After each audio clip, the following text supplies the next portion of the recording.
반갑습니다. 저는 컴퓨터하우스 정신장애인 인식개선 강사 권성진입니다. 코로나로 어려운 시기 이렇게 온라인상으로 인사를 하게 되어 아쉽지만 모두의 건강을 위해 함께 이겨나가면 좋겠습니다. 제가 이 자리에 선 이유는 평범한 꿈을 가진 제 인생 이야기를 여러분들에게 전해드리기 위해서입니다. 어린 시절에서 조현병을 겪고 회복하는 과정에 이르기까지 제 삶을 한 편의 에세이를 읽듯 편안하게 들어주시면 감사하겠습니다. 평범한 꿈을 가진 사람 권성진입니다.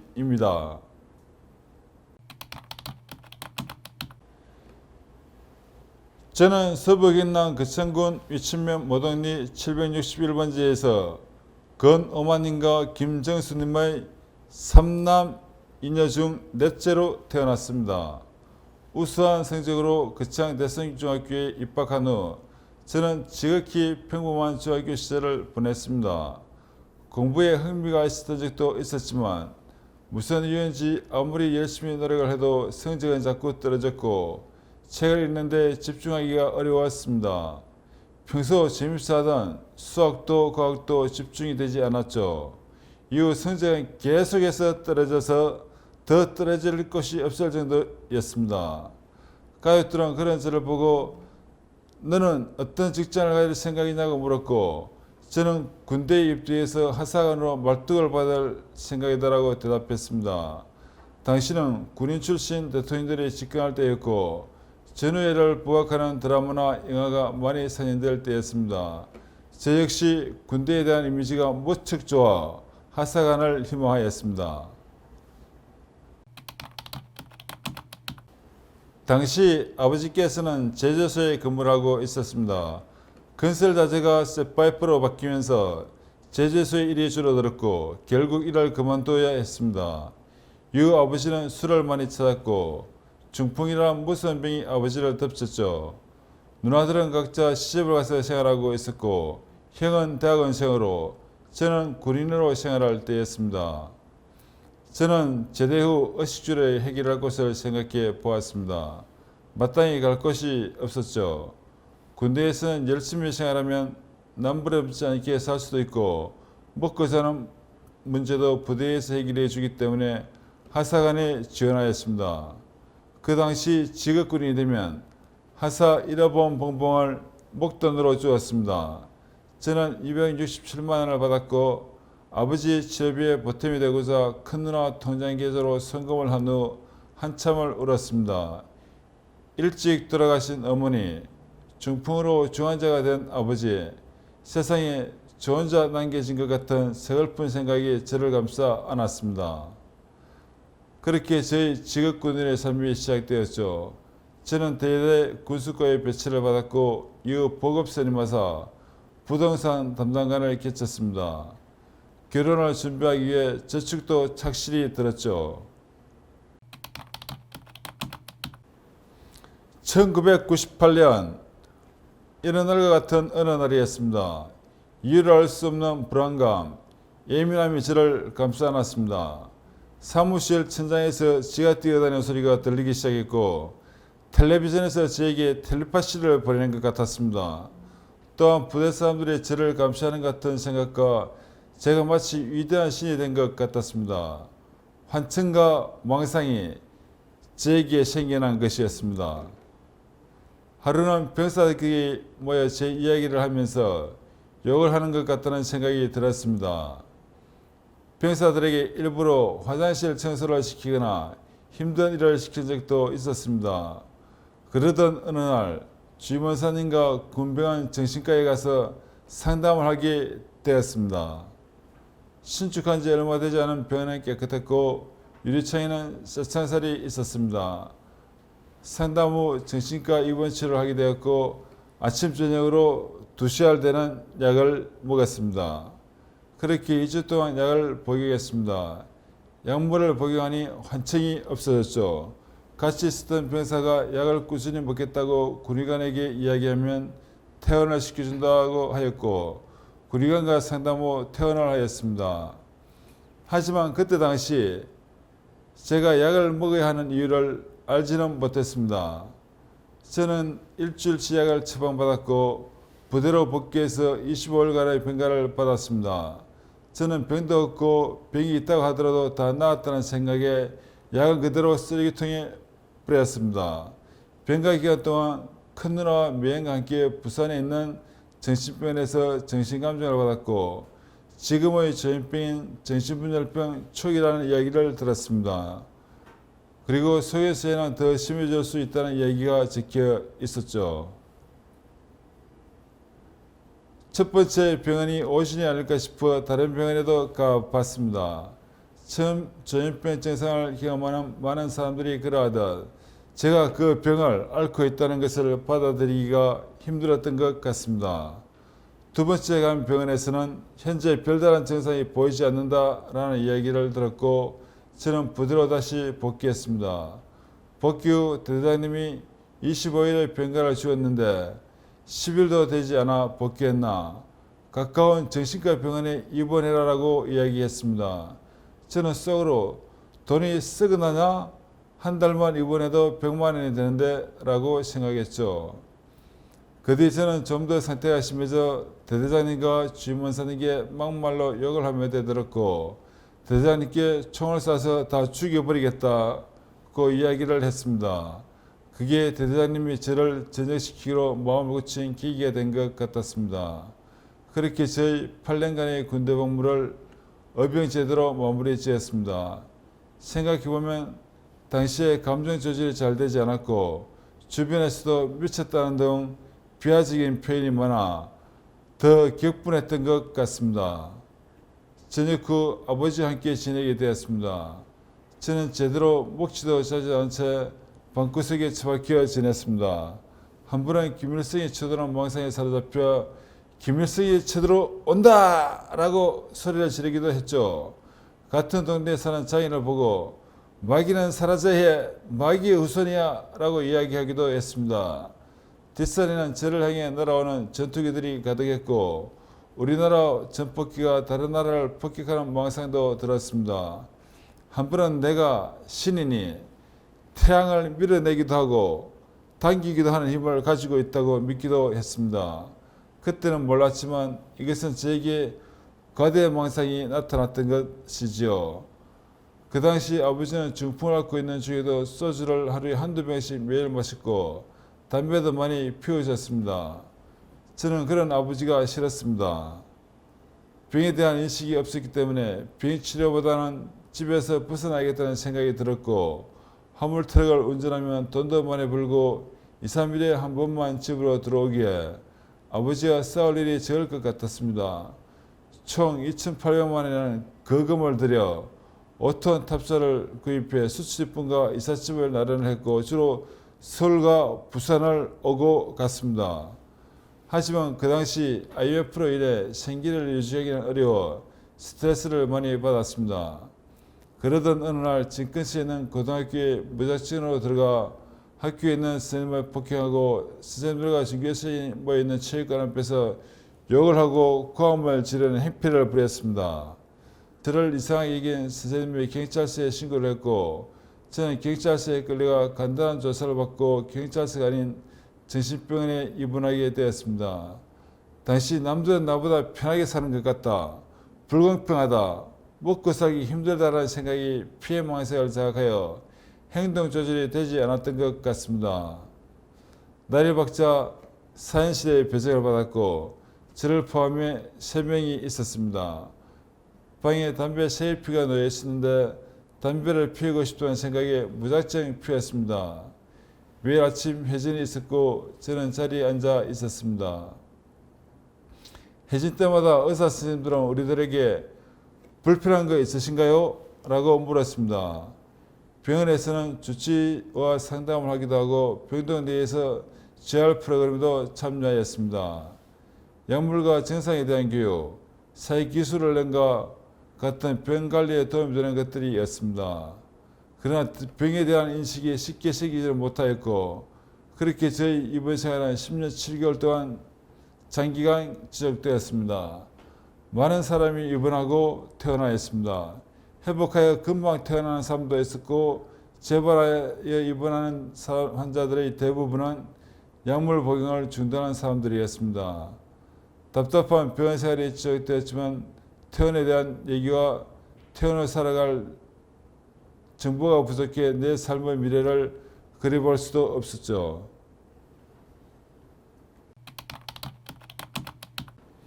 입원한 지 8년쯤이 되었을까? 정신재활시설 컴넷하우스에서 나온 정신장애인이라고 선정된 희망나는 강의를 우연히 듣게 되었습니다.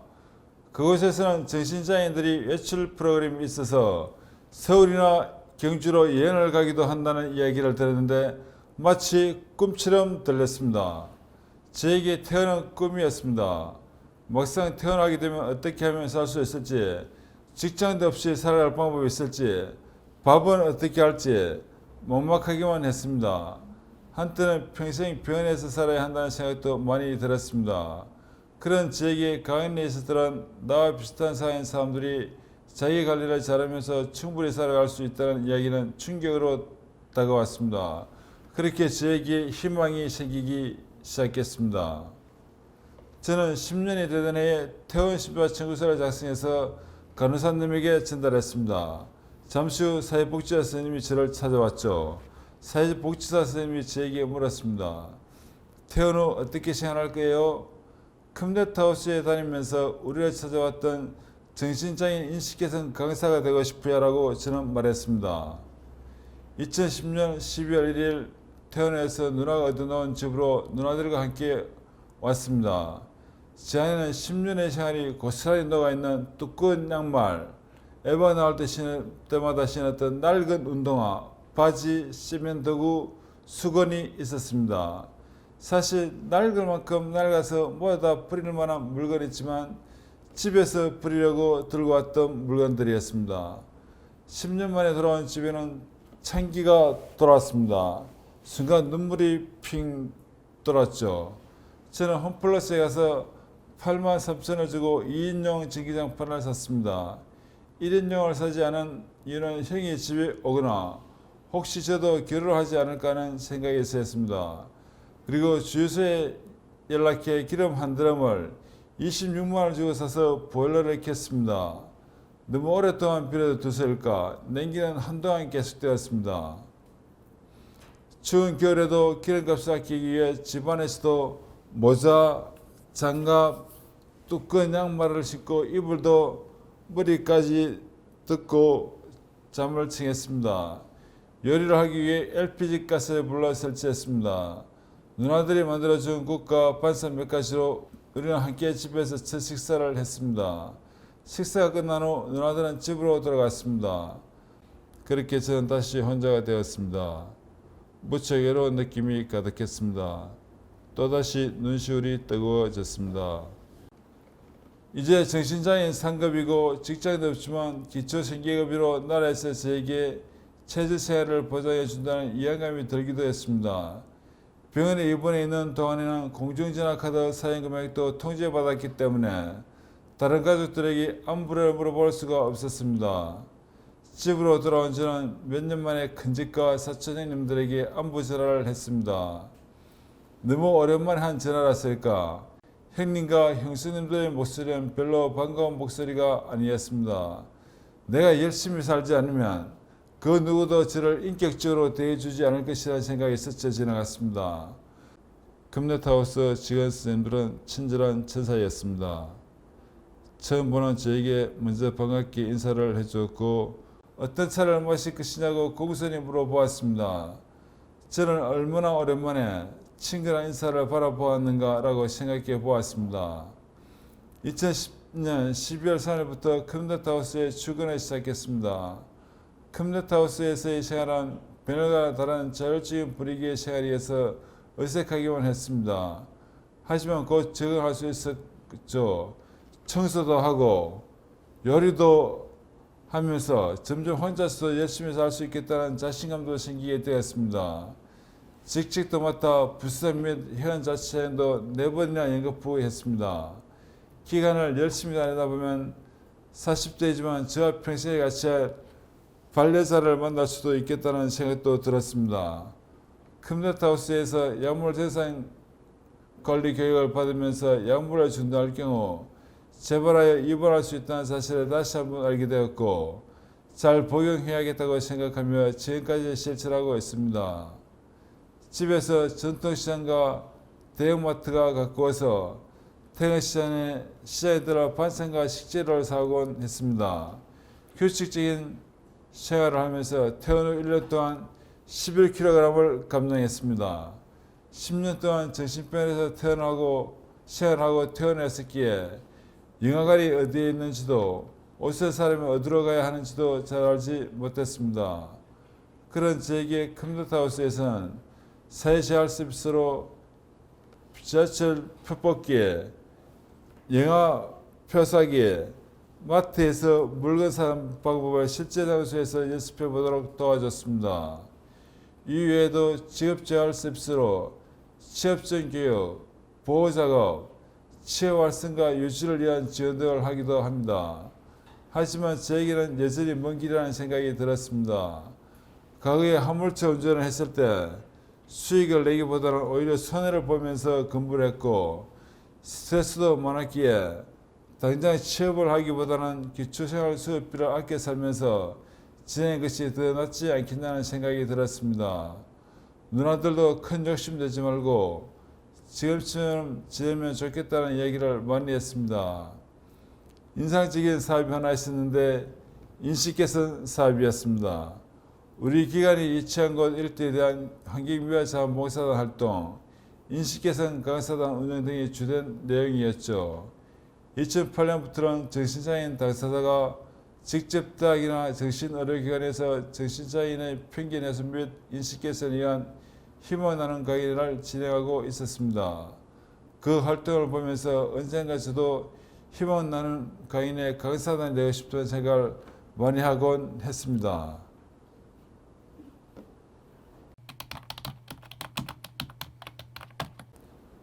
2012년 10월 7일 정신장애인들이 주축이 되어 부산시의 정신장애에 대한 정책 제안을 하는 발제자로 서게 되었습니다. 저는 처음에 무슨 말을 해야 하는지 막막했습니다. 발표를 위한 사전 작업으로 글을 써보려고 했으나 막막하기만 했고 A4 용지는 계속해서 백지 상태였습니다. 컴퓨터하우스 선생님들이 우선 하고 싶은 이야기의 큰 줄거리만이라도 작성해보라고 이야기를 했고 그래서 저는 제가 살아온 가슴과 정신장애인 당사자로서 정부에서 해줬으면 하는 바람을 적어보았습니다. 총 6페이지 정도 되는 분량을 100번 넘게 읽으며 연습하고 또 연습했습니다. 하루에 5번 내지 10번 정도 읽고 또 읽었습니다. 어느새 6페이지 글을 다 읽었습니다. 부산 백석거울에서 드디어 저는 무대에 섰습니다. 약 300명의 사람이 그 공간을 가득 메우고 있었죠. 교수, 부산시 관계자, 정신장애인 당사자, 가족, 전문가, 의사 등 다양한 직종의 사람들이 함께 했습니다.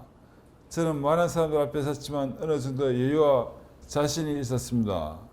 그렇게 저는 정신장애인으로서 당당히 사람들 앞에 스스로 서기 위한 나만한 날개를 펼쳤습니다.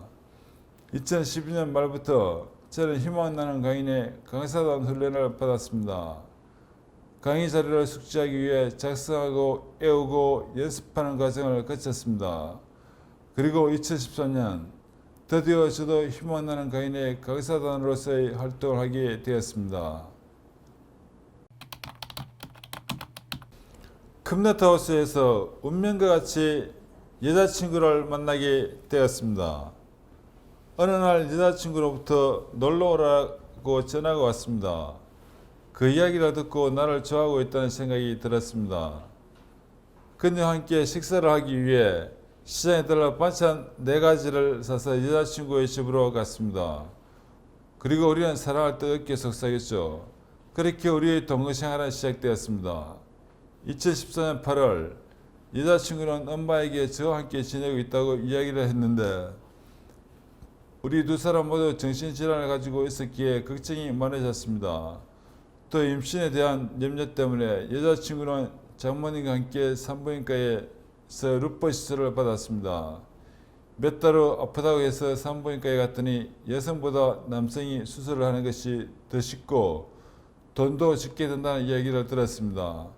저는 병원으로 가서 정관 수술을 받았습니다. 우리 두 사람은 비록 정신장애를 가지고 있었지만 서로 배려하고 이해하며 생활했습니다. 우리가 혼인신고를 하는 것에 대해서 자인 장모님은 일상적이고 행복한 부부생활을 할 수 있을지에 대한 염려가 컸습니다. 저 역시도 걱정이 되지 않은 것은 아니지만 누구보다 열심히 살 자신과 각오가 있었기에 여자친구와 함께 행복한 하루하루를 보냈습니다. 11개월의 시간이 지났고 자인 장모님의 합격증을 받아 2015년 7월 2일 자인 장모님의 증인 아래 드디어 우리들은 혼인신고를 하게 되었습니다. 결혼생활 초기에는 서로에 대한 기대로 마냥 좋기만 했고 시간이 조금씩 지나면서 서로 다른 부분도 많아 다투기도 했습니다. 그도 그럴 것이 40년이나 다른 환경에서 살아왔고 함께 살아가려고 하니 다른 부분이 많았을 것입니다. 우리 부부는 이체를 가지지 않기로 합의를 보았습니다. 부부가 모두 정신질환을 가지고 있고 부부 중 한 명이 행위나 재발을 하게 되면 남은 사람이 혼자서 육아를 하는 것 자체가 힘들 것 같아서입니다. 2015년 10월 중순 혼인신고를 한 지 3개월이 지났을 때쯤입니다. 어느 날 아내는 살충제로 자살 시도를 하였습니다. 혹시 내가 잘못한 것이 있나? 혼인신고를 한 지 얼마 되지도 않았는데 머릿속이 복잡해졌습니다. 방 한편에는 아내가 먹지 않은 약들이 한가득 남아 있었습니다. 약 복용을 중단한 아내가 재발을 한 것이었습니다.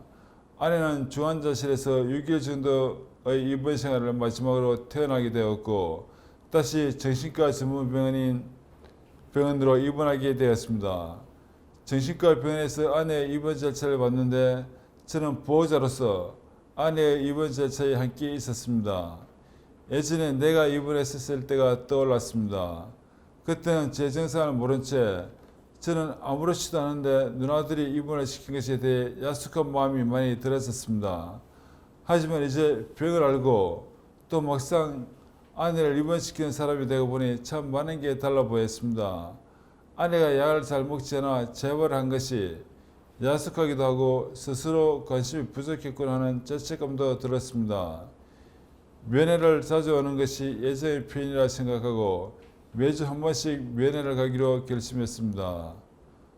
2달 후 자인 장모님의 권유로 아내를 퇴원시켜 집으로 돌아왔습니다. 하지만 아내는 아직 정신과적 증상이 많이 남아있었기에 열흘 만에 저는 아내를 위해 입원을 시킬 수밖에 없었습니다. 40월 정도의 재입원 기간이 지나 다시 퇴원을 해서 집으로 왔습니다.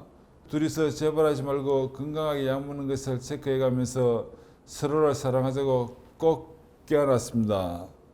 다시 일상으로 돌아온 듯했으나 가족들의 걱정은 결혼 초기보다 더 커졌습니다. 누나들과 자행이 정신이 똑바르지 않은데 둘이 살아갈 수 있겠나라고 자주 물었습니다. 저는 지금 헤어지게 되면 다른 사람들이 나를 어떻게 인식을 하겠느냐, 죽이 되든 밥이 되든 열심히 살아보겠다고 이야기했습니다. 가족들에게 약만 잘 먹으면 괜찮으니 한 번만 더 지켜봐 달라고 부탁했습니다. 그렇게 우리는 다시 일상으로 돌아왔습니다. 예전에 입원했을 때는 너무나도 그리웠던 평범한 삶입니다. 다른 사람이 저를 이상하게 바라보지 않을까 하는 염려로 가득했던 그 세상에서 보면 지금의 삶은 꿈같은 삶입니다. 내 옆에 평안하게 잠을 자고 있는 사랑하는 아내가 있고 집에서 소소하지만 평범한 삶을 살고 있는 지금 그 누구보다 행복합니다. 앞으로 제 삶의 목표는 컴넷하우스에 성실히 다니고 정신장애 인식개선 강사로 꾸준히 활동하는 것입니다. 그래서 정신장애에 대한 오해와 편견을 없애 평등한 세상을 만들고 싶습니다. 또한 아직 정상으로 힘들어하는 정신장애들에게 세상을 좀 더 밝게 보고 긍정적으로 생각하게끔 도와주는 것이 저의 목표입니다. 저는 제가 가지고 있는 재기의 가슴과 삶의 따뜻한 목표를 함께 나누는 일이 대단히 중요하다고 생각합니다. 여기까지가 이 강의를 들으시는 여러분들에게 들려드리고 싶은 제 인생 이야기입니다. 여러분들이 예상하셨던 것과 같은 이야기였을 수도 있고 전혀 다른 이야기였을 수도 있을 것입니다. 병으로 인해 많은 어려움이 있었지만 그래도 저는 여전히 제 삶을 잘 꾸려나가기 위해 노력하고 있습니다. 아마 여러분의 인생에도 여러가지 모습의 장애가 있을 수 있을 것입니다. 장애는 약간 불편한 것이지 인생의 승패를 결정하는 것은 아닙니다. 우리의 인생이 저물어 갈 때 제가 사랑하고 저를 아끼고 사랑해 주는 사람이 얼마나 많은가가 인생의 승패를 결정짓는다고 믿고 있습니다. 부산에는 친북의 소리라는 우리의 모임도 있습니다. 정신장애를 겪었거나 정신질환에서 현재 회복 중인 부산 지역 시민과 이들을 지원하며 함께하는 전문가 등 100여 명이 회원으로 있는 정신장애인 당사자 단체입니다. 최근 우리는 정신장애 보도 미디어 가이드라인 2.0을 제정해 공표하기도 했습니다. 여러분의 곁에서 함께 살아가고 있는 조현병을 앓고 있는 사람들의 평범한 인생을 그리고 노력을 기억해 주시면 좋겠습니다. 행복이 가까이 있음을 꼭 기억해 주세요. 예, 대단히 감사합니다.